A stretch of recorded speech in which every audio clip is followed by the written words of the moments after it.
मैं सलोनी खान दिखाती हूँ आज की breaking news. NBTV Bharat news channel के पत्रकार शोएब सलमानी ने बताया कि अग्रसेन भवन में 18 जुलाई से होगा श्रीमद् भागवत कथा व श्री शिव पुराण कथा का आयोजन। कथा रूपी अमृत का रसास्वादन कथा व्यास पंडित विष्णुदत्त सरस कराएंगे। 18 जुलाई को कथा से पहले गौरीशंकर मंदिर से अग्रसेन भवन तक कलश यात्रा निकलेगी। गाजियाबाद श्री सेवा ट्रस्ट द्वारा पावन श्री पुरुषोत्तम मास में श्रीमद् भागवत कथा व श्री शिव पुराण कथा का आयोजन किया जाएगा। श्रीमद् भागवत कथा व श्री शिव पुराण कथा का आयोजन लोहिया नगर स्थित अग्रसेन भवन में 18 जुलाई से होगा। श्रीमद् भागवत कथा व श्री शिव पुराण कथा रूपी अमृत का रसास्वादन कथा व्यास पंडित विष्णुदत्त सरस कराएंगे।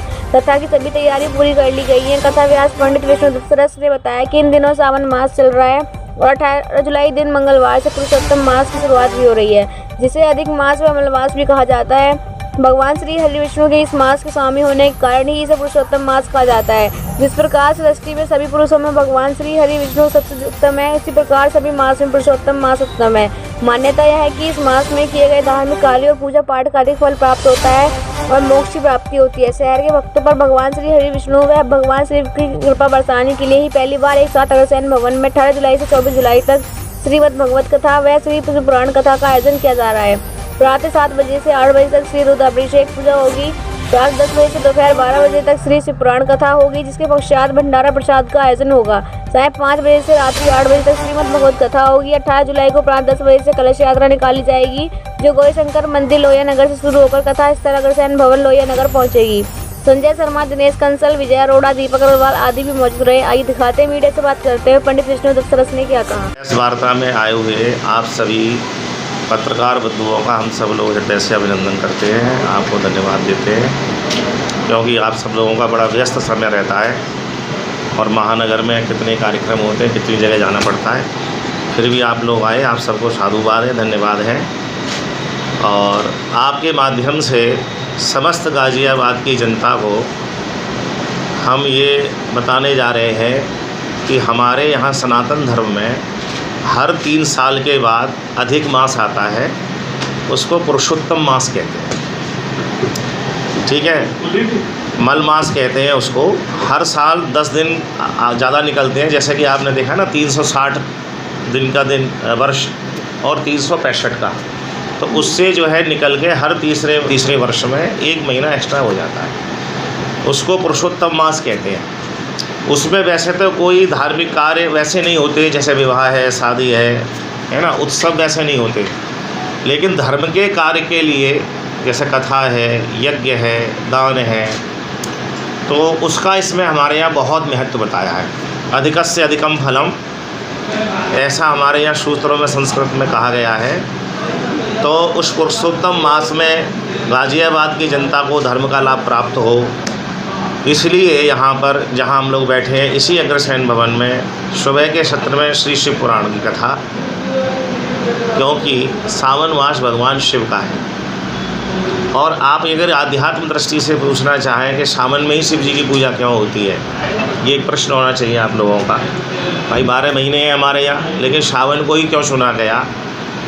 तो इसका आध्यात्मिक महत्व ये है कि हमारे सहित समस्त चराचर जीवों की जो शरीर है, बॉडी है, वो 5 तत्वों से बनती है। गोस्वामी जी लिखते हैं छित जल पावक गगन शमीरा। हम सबको पता है आकाश, वायु, अग्नि, जल और पृथ्वी, इन 5 तत्वों से सब जीव मात्र का शरीर बना है और उसी से एक्टिवेट है। ऐसा ये भगवान ने ऐसी बॉडी बनाई है, ऐसी मशीनरी है। ये ऐसा नहीं है गाड़ी जो है बनी लोहे से, प्लास्टिक से है, चलेगी जो है CNG से या पेट्रोल से, डीजल से। शरीर एक ऐसी चीज़ है कि इन्हीं 5 तत्वों से चलता है। तो उन 5 तत्वों के अपने अपने देवता हैं। तो उसमें जो जल का देवता है वो भगवान शिव है। तो सावन यानी वर्षा ऋतु के जो देवता है वो भगवान शिव है। वायु तत्व के भगवान जो है दुर्गा जी हैं, माता। तो इसलिए भगवान शिव की प्रसन्नता के लिए शिव पुराण की कथा सुबह के सत्र में दैनिक होगी 10 बजे से 12 बजे तक, और शाम को 5 बजे से 8 बजे तक भागवत कथा का आयोजन किया जा रहा है। ये एक दिन चलेगी या 3-4 दिन लगातार? नहीं, सप्ताह चलेगी पूरा। 18 जुलाई से लेके 24 जुलाई तक ये कार्यक्रम चलेगा। सुबह 7:30 से लेके 9:30 बजे तक तो रुद्राभिषेक हुआ करेगा। और ठीक 10 बजे से लेके 12 बजे तक शिव पुराण की कथा होगी। 12 बजे से भंडारा होगा आम पब्लिक के लिए बाहर, क्योंकि अधिक मास में अन्नदान का बड़ा महत्व है। तो दैनिक ही भंडारे की व्यवस्था प्रभु कृपा से हो गई है पूरी जनता के सहयोग से। और फिर शाम को 5 बजे से भागवत कथा रहेगी, और उसमें जितने भी भक्त हमारे अंदर रहा करेंगे, क्योंकि रात में तो बाहर बांटने की व्यवस्था नहीं बन पाती है, तो अंदर जितने भी भक्त कथा में रहेंगे उन सब का प्रसाद उसके बाद रहेगा।